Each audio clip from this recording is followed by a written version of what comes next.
Olá, boa noite, tudo bem com vocês? Bom, é, hoje nós vamos falar sobre a história da enfermagem no Brasil, nessa videoaula.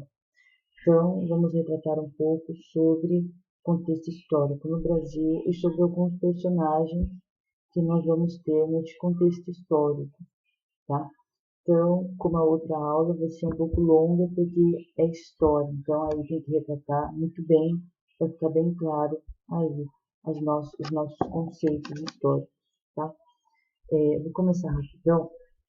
A história da enfermagem no Brasil. A gente pode observar que eu vou estar falando de algumas etapas que vão ser etapas iguais à aula anterior. Por quê? Porque o Brasil foi descoberto lá em 1500, e aí tem a colonização, e aí são as mesmas datas praticamente, tá? Então aí eu vou estar retratando, eu vou falando para vocês, olha, igual aquela época, tá? Pra gente não perder tanto tempo. Bom, a primeira fase que nós temos da enfermagem no Brasil, ela começa lá na colonização, tá?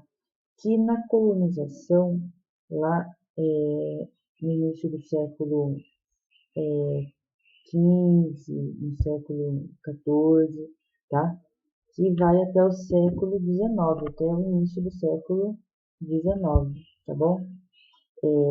Nessa época, nós temos aí várias doenças, que é a febre amarela, varíola, lepra e malária, tá? Nós temos também nessa primeira fase, o contexto histórico do Brasil, ele é bem vasto, porque não temos muitos dados, então aí vou estar pulando muitas datas, tá, gente? Porque não tem muito contexto histórico no Brasil. Após a colonização que os portugueses fizeram aqui no nosso país, nós temos aí a caridade, igual lá nós temos também, né, lá na nossa outra aula, nós temos a caridade, que aqui no Brasil era praticada por jesuítas, por padres aí que vinham catequizar os índios, catequizar as pessoas que estavam morando aqui no Brasil e que não conheciam aí a fé católica, tá? A enfermagem era praticada por forma doméstica, e a primeira Santa Casa aqui no nosso país, ela surgiu em 1543 na cidade de Santos, tá? A primeira Santa Casa de Misericórdia, ela foi fundada em Santos em 1543. Como eu disse, não era Santa Casa igual nós temos hoje, era feita em casa, os procedimentos médicos, ok? Nessa época nós temos o padre José de Anchieta, que exercia o papel de médico e enfermeiro nessa época, tá? Essa é a primeira fase da enfermagem. Como eu disse, é uma fase, a história da enfermagem no Brasil, até tal momento, ela é bem vasta. Então eu vou pular muito, porque não temos muitos dados dos procedimentos. A segunda fase da nossa enfermagem no Brasil, ela começa aí no fim do século XIX, tá? Que aí já começa a urbanização de São Paulo e do Rio de Janeiro. Nós temos aí no fim do século XIX a urbanização dessas grandes cidades. Por conta da urbanização, nós temos o crescimento de doenças. No contexto histórico, essas doenças eram trazidas de outros países da Europa, da Ásia e da África. Por quê? Porque nessa época nós tivemos aí um grande aumento populacional por conta de estrangeiros, né, europeus, escravos africanos, e aí doenças que nós temos hoje ainda, praticamente muitas vezes não são aí do nosso país, são aí de outros países por conta desse contexto histórico da, da, da importação de pessoas para o nosso país, certo? No fim do século XIX, o governo assume aí a assistência à saúde, tá? Assim como a gente viu no outro vídeo também. Nós temos, na segunda fase, a reforma de Oswaldo Cruz e de Carlos Chagas, certo? Eu vou contar rapidão a história de Oswaldo Cruz e Carlos Chagas para vocês terem ideia de quem foram eles, que para mim foram pessoas importantes, tá? Pode estar caindo na prova também, tá? Oswaldo Cruz, tá? Ele nasceu em 5 de agosto de 1872, ele é um paulista, e nós temos aí ele, em 1903, como diretor-geral da saúde pública no nosso país.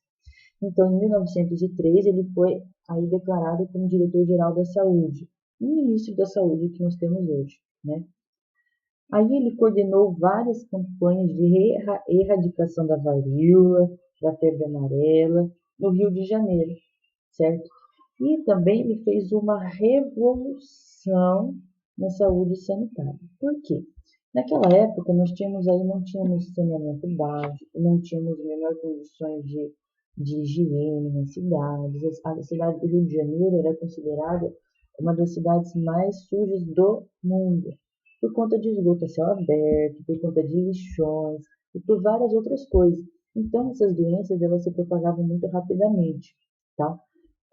Então aí chega que também ele pega e faz uma revolução na saúde sanitária, tá? Ele impõe que a vacina seria obrigatória, tá? E aí depois nós temos a revolta da vacina por conta disso, no Rio de Janeiro. Nós temos outros contextos históricos. Não vamos entrar em detalhes, tá? Mas Oswaldo Cruz foi importante porque ele fez essa revolução na saúde sanitária, ok? Carlos Chagas, ele aí iniciou sua vida no ramo da saúde combatendo a malária, certo? E ele descobriu uma doença que hoje leva o seu nome, que é a doença de Chagas, certo? E aí tem honrarias ao nome de Carlos Chagas, que temos municípios com o nome dele, em Minas Gerais, temos estátuas por todo o país, entendeu? E ele foi muito importante para a saúde, porque ele foi, aí, no contexto histórico, ele foi muito importante. Ele chegou a ser diretor-geral também da saúde. E assim como Oswaldo Cruz, ele foi muito importante na erradicação de certas doenças da época, tá? Aí um pouquinho de contexto histórico. Na nossa terceira fase da história de enfermagem no Brasil, lá por volta de 1920 até 1950, nós temos aí Ana Nery, certo? Nós temos aí Ana Nery sendo a primeira enfermeira brasileira que serviu como voluntária na Guerra do Paraguai. A história de Ana Nery é muito importante para a enfermagem, assim como a história de Florence. Por quê? Vai cair na prova com certeza algum contexto histórico sobre ela. Ana Nery é o seguinte, ela era enfermeira, né? E na época em que ela estava viva, o Brasil estava em guerra com o Paraguai. E 3 filhos que ela tinha e mais 2 irmãos dela pegam e vão para a guerra como soldados. Ela tinha 2 filhos que eram médicos e a família inteira era envolvida na área da saúde. Eles pegam e vão servir o exército brasileiro como soldados na guerra do Paraguai. Para ficar perto dos filhos e dos irmãos, ela decide escrever uma carta ao presidente da província da Bahia, certo? Pedindo que ele enviasse ela como voluntário no campo de guerra, para ela estar cuidando dos soldados. Assim ela ficaria mais perto dos filhos dela e da família dela, certo? O presidente da província aceitou o pedido dela, e então ela foi enviada lá para ser voluntária no campo de batalha, no campo de guerra e nos hospitais aí de guerra. O contexto de Ana Nery praticamente é igual ao contexto de Florence. Ela chega lá nos hospitais de guerra e ela tá uma bagunça, né? Ela pega, vê os doentes tudo amontoados e é um contexto muito ruim, né? Sem higiene, né? E aí o mesmo contexto de Florence na guerra é o contexto de Ana Nery na guerra do Brasil e Paraguai.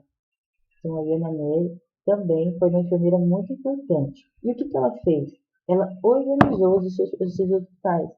Foi lá, cuidou dos doentes, montou uma enfermaria com recursos próprios dela, certo?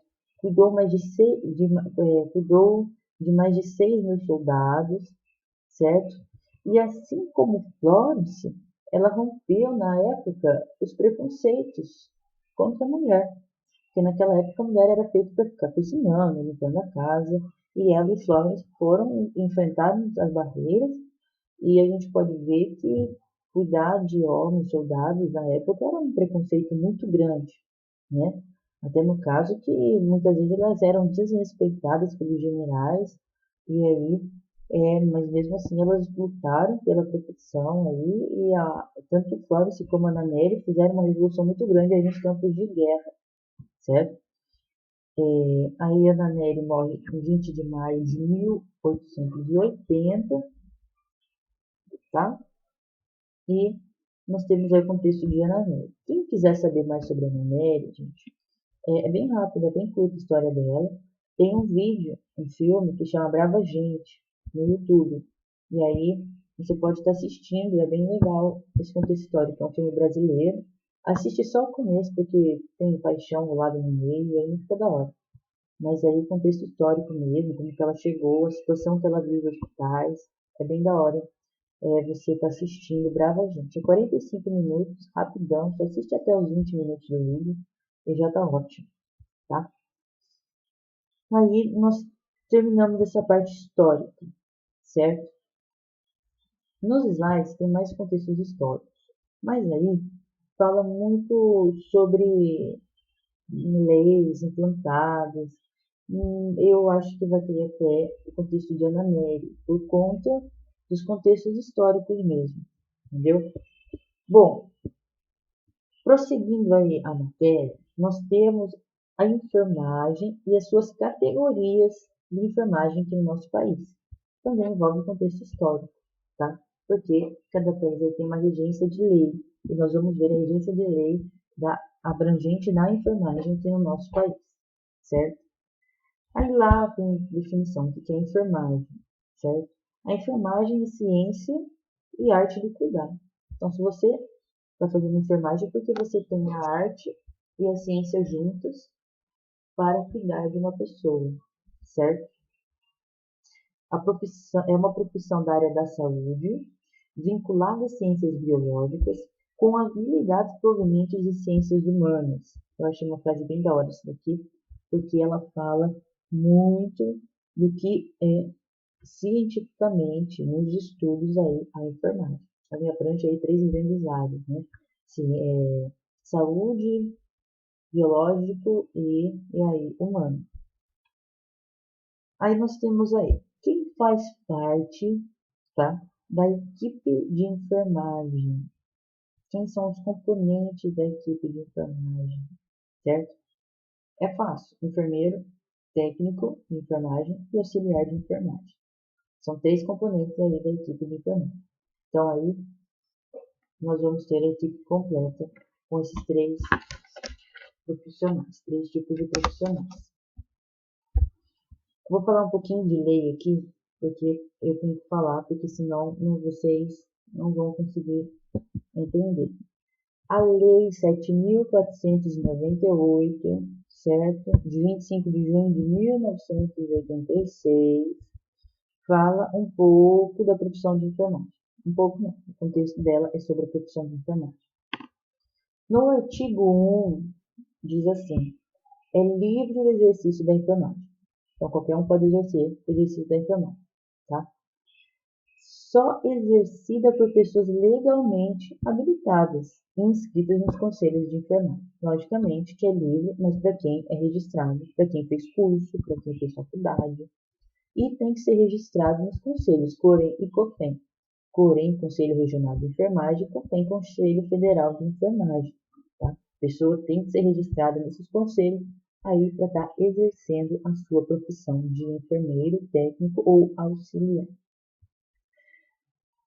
E aí tem alguns artigos dentro dessa lei que exemplifica o que é cada um.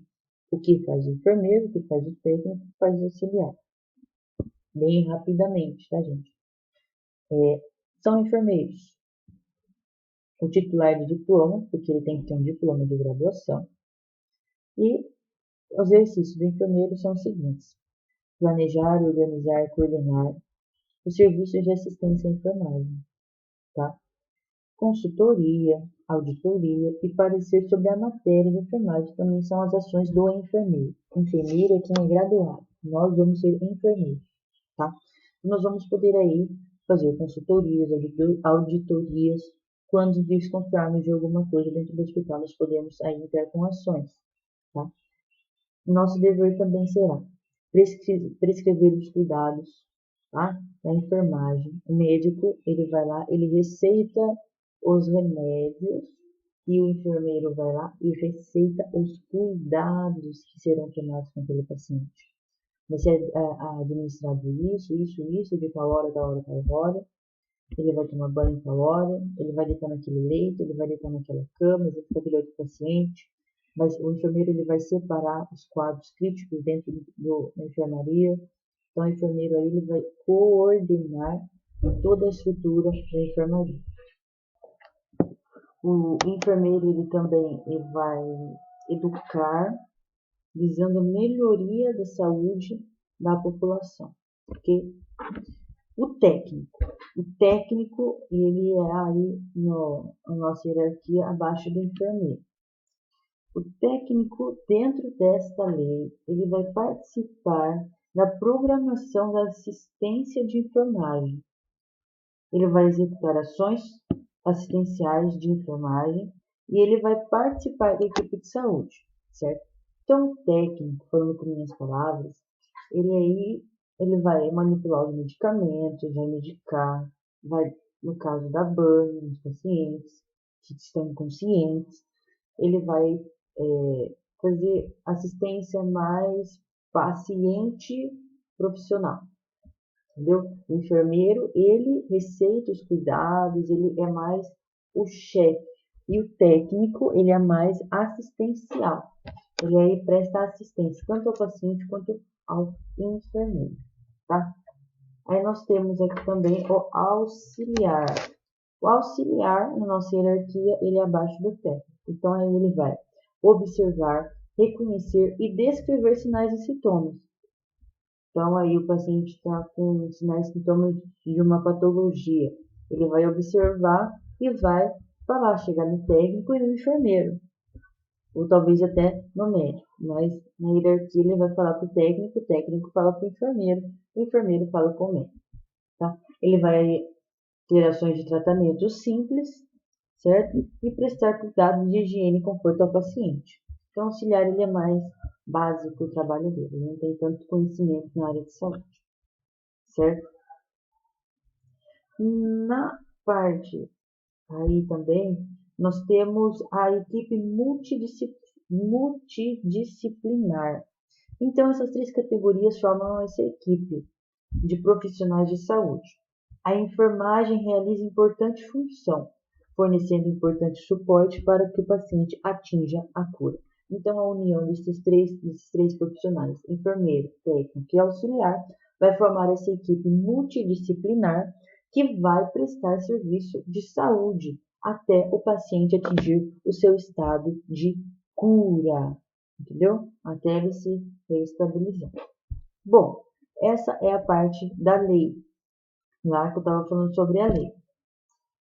É um pouquinho chato. Agora, eu vou estar falando daquele artigo, aquele artigo que a professora deu para a gente ler em dupla, certo? Aquele artigo eu não vou entrar em detalhes, mas aí é da Rosa, né? E eu vou estar falando rápido dele, porque ele fala da vocação, que você não pode olhar para a profissão de enfermagem apenas com vocação, e sim como uma profissão.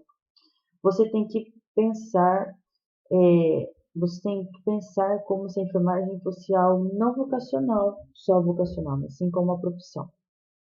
Neste artigo, a gente tem também um modo de pensar dos estudantes. Ela coloca o estudante do primeiro ano, ela faz uma pesquisa, e do quarto ano da graduação. E aí, ela pede para eles escreverem por que eles escolheram a profissão enfermagem. E a gente vê que os alunos do primeiro ano escolheram por mais vocação, por mais achar que é ato de caridade, ato de amor e um monte de coisa.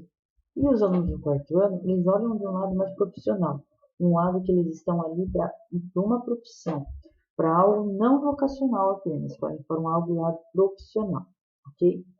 O artigo também ele visa a valorização dos profissionais da área. Então, aí ele fala de salário, de renda, carga horária, e aí tudo foi discutido na sala. Então, esse artigo ele leva algo mais para o lado de valorização, não apenas da vocação, mas sim do lado profissional da enfermagem. Porque geralmente as pessoas que seguem essa carreira vêm para um lado mais vocação, para um lado mais caridoso. E como o nosso contexto histórico, a gente pode parar e ver que a gente não trabalha apenas por amor, ou a gente pode até gostar dessa profissão, mas a gente não pode olhar só para o lado vocacional, porque ninguém vai trabalhar aí 12 horas por dia de graça. A gente vai receber o salário. Então, esse artigo relata isso, entendeu? Para a gente olhar para um lado mais profissional a nossa profissão, não para um lado tanto de dom ou de amor. Podemos ter sim dom, amor, vocação, mas temos que também olhar a enfermagem como a profissional. E sendo assim, teremos aí a valorização do nosso salário no futuro, certo? Se a gente deixar desse jeito, as pessoas sempre vão achar que o enfermeiro está lá por amor, e não é, certo? Então, aí, se a gente olhar para o outro lado, a gente vai ter a valorização dos nossos salários.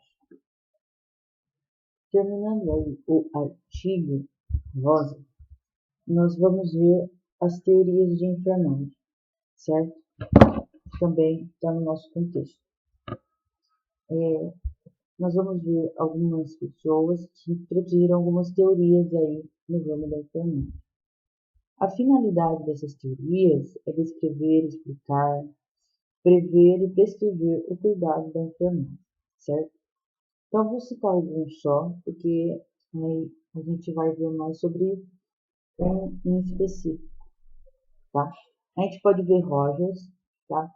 Que fundamenta a enfermagem na ciência humanística, tá?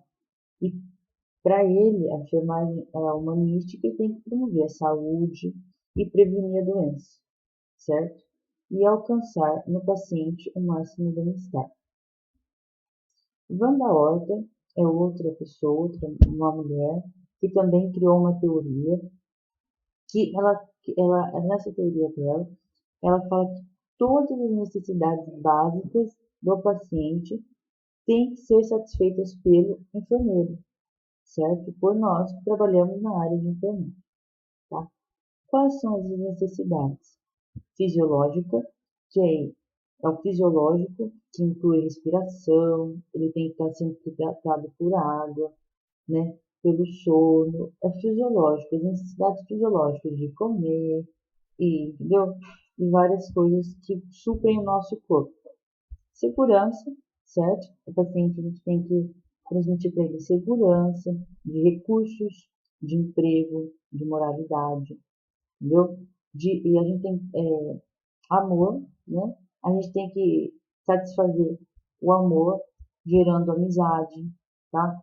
Aí envolvendo a família no seu tratamento. A gente tem que suprir uma necessidade básica, a autoestima, certo? A estima do paciente, que envolve a confiança, conquista, entendeu? O paciente mostrar para ele que ele conseguiu vencer, que ele conquistou, entendeu? Deixar a autoestima dele elevada, certo? Mostrar para ele que aquilo ele tá sendo vencido, um câncer ou um problema mais sério. E a gente também tem que suprir a autorrealização dele, certo? Que mostrar para ele que o problema dele está sendo solucionado e tirar todo o preconceito, né? São necessidades básicas que um ser humano, certo? Para um ser humano, né? Tem que ser suprida, ok? Aí eu vou citar a Oren, que ela cita aí capazes de cuidarem de si mesmo. Então, a Oren, ela pega e fala que quando o paciente está consciente, ele é capaz de cuidar de si mesmo. E é para ele cuidar de si mesmo. E quando ele não está inconsciente, aí entra o nosso trabalho. E no caso de uma criança, Oren diz que inconscientemente uma criança aí tem o ser cuidada pelos seus pais, certo? E nós vamos falar da que mais vai, né, do que mais foi citado, que é a Levine, certo?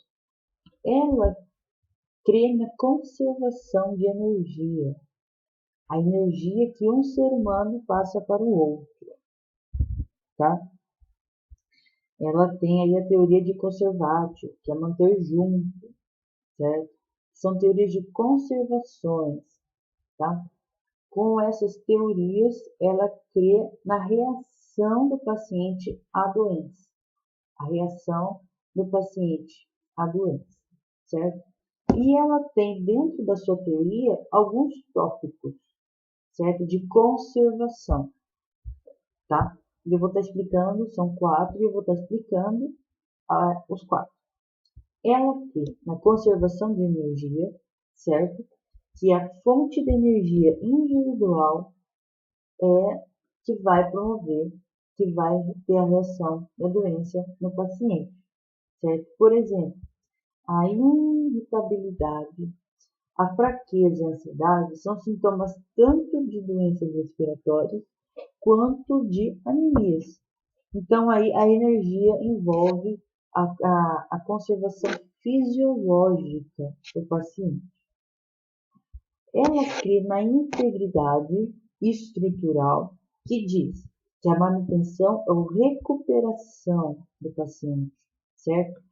Gera a prevenção do colapso físico e a promoção da cura. Então, ela crê que a manutenção ou recuperação de uma doença aí previne um colapso físico, previne outras coisas mais sérias e até a promoção de cura daquela doença, daquela patologia, certo? Ela crê na integridade pessoal, outro tópico, que a percepção individual é afetada pela doença, a liberdade e a independência da privacidade da autoestima. Então, ela fala assim, que o pessoal, a integridade pessoal interfere sim na reação da doença. Por quê? Porque se a pessoa ela perde a liberdade, ela perde a independência, ela perde a sua privacidade, sua autoestima, vai afetar ou vai acarretar em outras doenças. Então, ela cria uma integridade pessoal, que todos esses adeptos, a liberdade, a dependência do paciente, a autoestima, está relacionado sim à cura do paciente, à recuperação da patologia daquele paciente. Ela fala da integridade social. O indivíduo paciente, ele é um indivíduo cultural, ele é um indivíduo étnico, um indivíduo religioso, um indivíduo familiar. Ele tem cultura, ele tem etnia, ele tem família, ele tem religião. Então, o papel do enfermeiro na sua recuperação é manter essa personalidade social do paciente, certo? E isso é uma ação básica da enfermagem. A gente não pode, em nenhum momento, segundo a live, interferir, certo? Nessa integridade social do paciente. A gente não pode interferir no âmbito religioso, não podemos interferir no âmbito étnico, tá? No âmbito familiar, no âmbito cultural. Então, a gente tem que integrar isso ao sistema de recuperação da patologia do paciente, certo? Então, a gente tem que ter uma integralidade social no paciente. Essas são as 4 teorias dentro da teoria de Lime, né? Também ela estabelece alguns objetivos da enfermagem, certo? Que são o cuidado único e separado. Cada paciente tem uma dificuldade, cada paciente é um ser único. Então, cada paciente vai ser cuidado separadamente com um cuidado único, certo? Não podemos tratar todos os pacientes igualmente nos cuidados. Ela aí crê que a meta é atingida quando realizamos os princípios de conservação. A meta do trabalho de enfermagem ela é atingida quando seguimos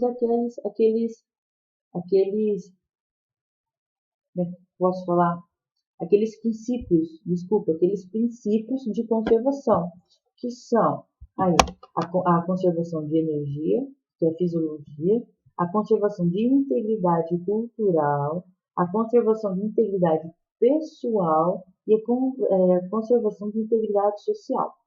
Quando conservamos esses 4 itens, nós temos aí o nosso objetivo alcançado. Suprimos todas as necessidades do paciente e temos aí o nosso objetivo alcançado. Do nascimento até a morte, cada indivíduo mantém e depende do seu todo. Então, cada indivíduo, para ela, é cada indivíduo. Não tem um paciente igual ao outro, certo? E ela põe alguns conceitos fundamentais que fala o núcleo, ou seja, o conceito central da sua teoria é a conservação, certo? Você conserva aquelas integridades, você aí alcança o seu objetivo. Então, o núcleo da teoria de Leibniz é a conservação aí das integridades, certo? Social, pessoal, energia e estrutural, ok? E quando a pessoa está nesse estado, ela tem uma mudança produtiva. Quando atingimos todos esses tipos de conservação, a pessoa ela muda de uma forma produtiva. Então, o tratamento daquela pessoa vai ser muito produtivo, vai ser muito gratificante. Então, a patologia que ela tinha talvez possa ser curada com apenas aí essas formas de conservação. Conservação estrutural, pessoal, social e de energia. Ok? Então, essa aí eu posso terminar a videoaula retratando isso, que acabamos a matéria de introdução à enfermagem. Ok? Então, até a próxima videoaula e vocês ficam aí. Estudem bastante e boa prova.